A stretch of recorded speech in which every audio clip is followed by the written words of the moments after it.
Күздің соңғы айлары еді. Аспан күңгірт, орман іші ылғал иіске толы. Қарағайлар мен қайындардың арасында жел баяу сыбдырлап, кейде біреу сыбырлағандай әсер қалдыратын.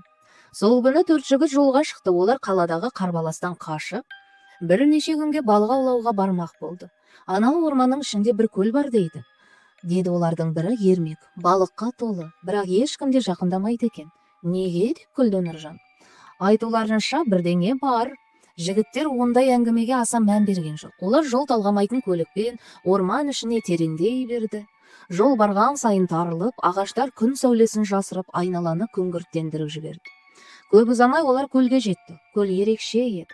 Суы қара көк, айнадай тыныш. Бетінде бірде-бір толқын жоқ. Жағасын қалың қамыс пен шөп басқан. Айналасындағы ағаштар көлге еңкейіп суға қарап тұрғандай. Бірақ ең таңғаларлығы балықтың көптігі еді. Жігіттер қармақ салған бойда тарта бастады. Мынау не деген көл деді Данияр қуанып. Кешке дейін олар шелектеп балық ұстады. Күн батып, орман қараңғылана бастады. Олар жағалауға палатка тігіп, от жағып, ұсталған балықты қуырып жеді. Айнала тыныш еді, тып-тыныш. Орман ішінде кейде бір жапырақ сыбдырласа, бәрі жалып қарайтын. Түн ортасы ауғанда олар палаткаларына кіріп, ұйықтап кетті. Бірақ Даниярдың ұйқысы кенеттен бұзылды. Алғашында ол түс көріп жатырмын деп ойлады. Біреу ыңылдап ән айтып жатқандай еді. Ән өте әдемі, жұмсақ, нәзік жүректі еріксіз баурап алатын дауыс. Қыздың дауысы. Данияр көзін ашты. Палатка ішінде қараңғы.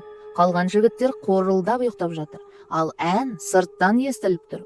Ол жайлап сыбдырманы ашты. Ай сәулесі көл бетіне күмістей төгіліп тұр. Сол жарықтың ортасында бір қыз отыр еді. Ол көлдің жағасында үлкен тасқа жайғасып, шашын тарағандай қозғалып отыр. Ұзын қара шашы белінен төмен төгіліп, ай сәулесінде жылтырайды. Көйлек киген, ақ көйлек. Жел соққан сайын етегі баяу қозғалады. Қыз басын көтеріп Даниярға қарады. Көздері тым әдемі еді. Сен ояндың ба? Деді ол сыбырлап. Даусы судай жұмсақ. Данияр еріксіз жақындады. Сен кімсің? Қыз жай ғана күлімсіреді. Мен осы көлде тұрамын. Түнде жалғыз отырсың ба? Осы айдалада өзің жалғыз тұрасың ба? Деді Данияр.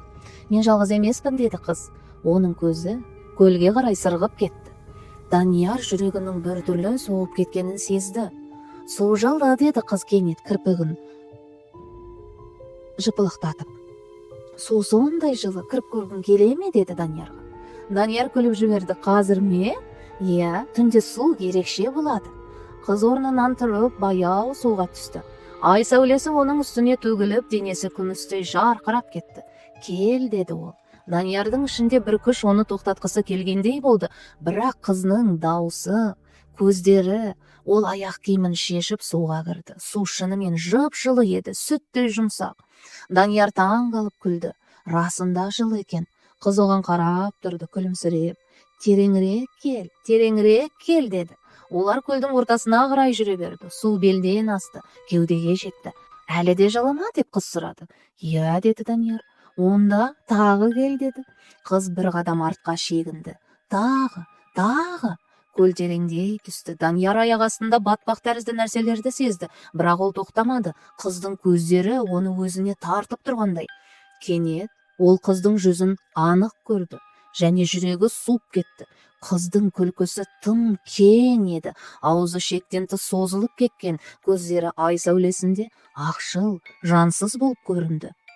Ал қолдары ұзын, тым ұзын.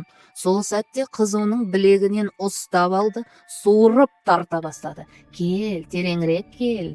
Даусы енді адам даусына ұқсамайтын. Жалғасы бар.